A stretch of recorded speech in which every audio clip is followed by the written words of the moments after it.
हमारे सभी दर्शकों को सादर प्रणाम। जय श्री कृष्ण।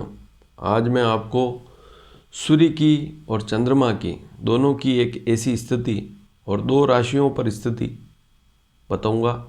दो ऐसी राशियां हैं जिन पर सूर्य चंद्रमा की स्थिति है। विशेषकर एक राशि तो ऐसी है जिस पर सूर्य चंद्रमा की स्थिति अगर है तो आप मानकर चलें कि विवाह में विघ्न उपस्थित होंगे। आप विवाह के लिए तैयार हैं। विवाह के लिए जितने भी प्रयास आप करते हैं वे आपके विफल होते हैं। कोई न कोई विघ्न आ जाता है। सारी बातें तय होने के बाद भी कोई समस्या आ जाती है।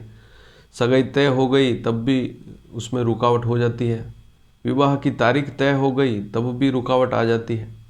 तो यह योग विवाह में विघ्न डालता है। इसी योग पर आज हम चर्चा करेंगे।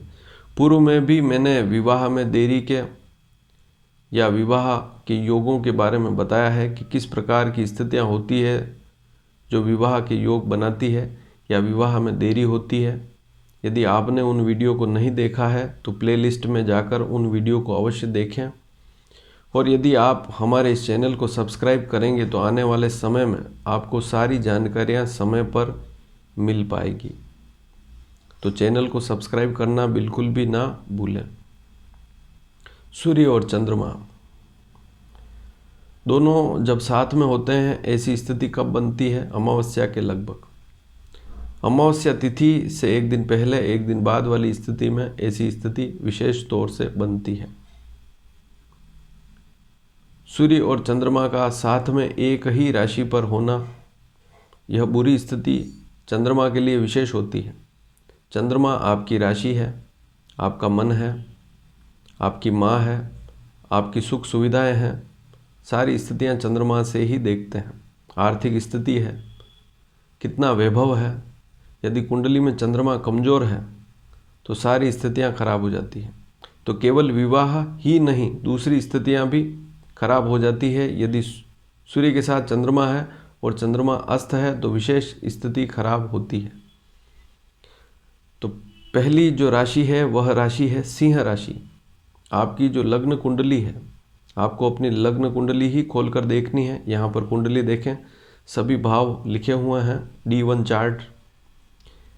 आपकी लग्न कुंडली के किसी भी भाव में सूर्य और चंद्रमा यदि दोनों साथ में बैठे हों और सिंह राशि पर ही हो, 5 नंबर अंक सिंह राशि पर ही हो, तब इस प्रकार का खराब योग बनेगा।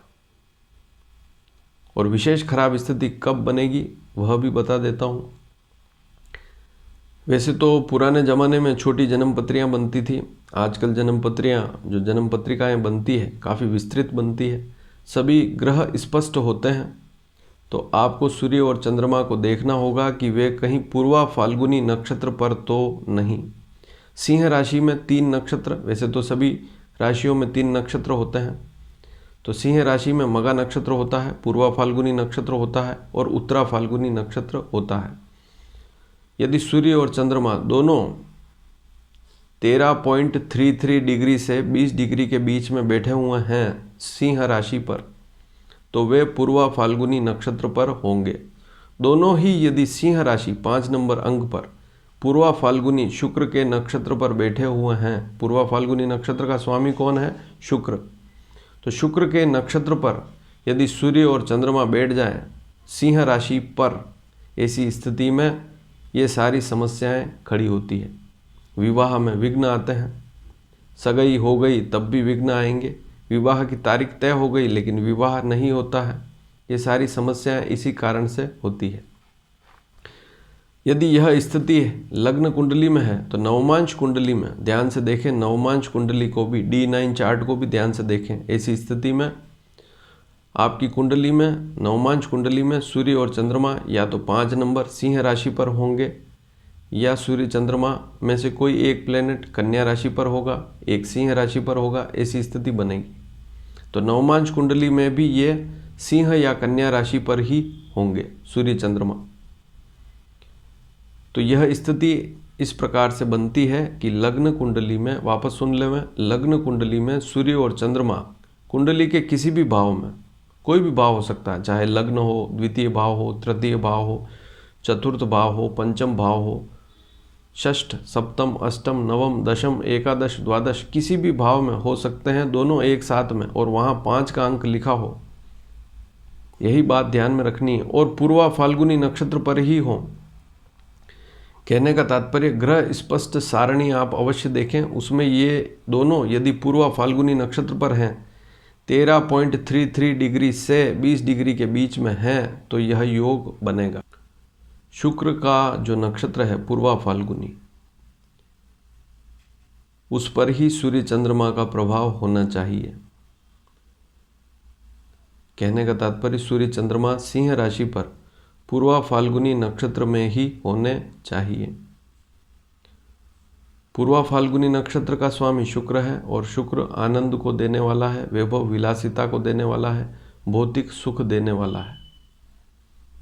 यदि इस नक्षत्र पर सूर्य चंद्रमा की युति बन रही है तो यह स्थिति शुभ नहीं होती है।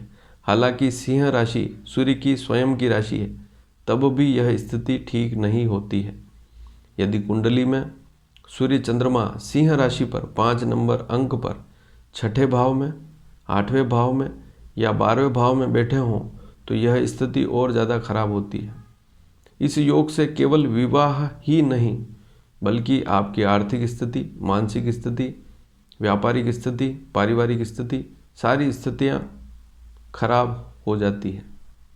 नवमांश कुंडली में यदि हम ऐसी स्थिति में सूर्य चंद्रमा को देखेंगे, क्योंकि सूर्य चंद्रमा पूर्वा फाल्गुनी नक्षत्र पर है, ऐसी स्थिति में वे 13° 20 कला से 20 डिग्री के बीच में होंगे। और ऐसी स्थिति में वहाँ पर यदि हम देखेंगे कि नवमांश कुंडली में इनकी स्थिति सिंह राशि और कन्या राशि पर ही बनेगी, तो नवमांश कुंडली में भी आपको देखना है कि सूर्य चंद्रमा कहाँ पर हैं।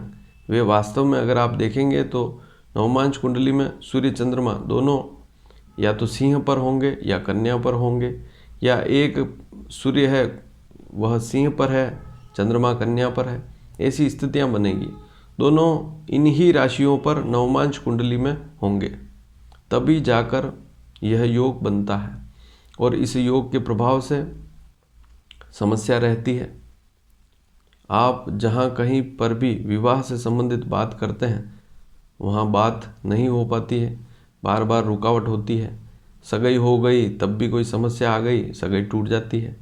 विवाह की तारीख तय हो गई तब भी विवाह नहीं हो पाता है, विघ्न आते हैं। अब ऐसी स्थिति में करें क्या? ऐसी स्थिति में आपको सूर्य के उपाय करने होंगे।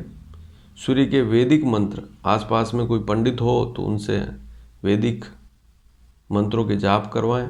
सूर्य के जाप करवाएंगे तो लाभ मिलेगा।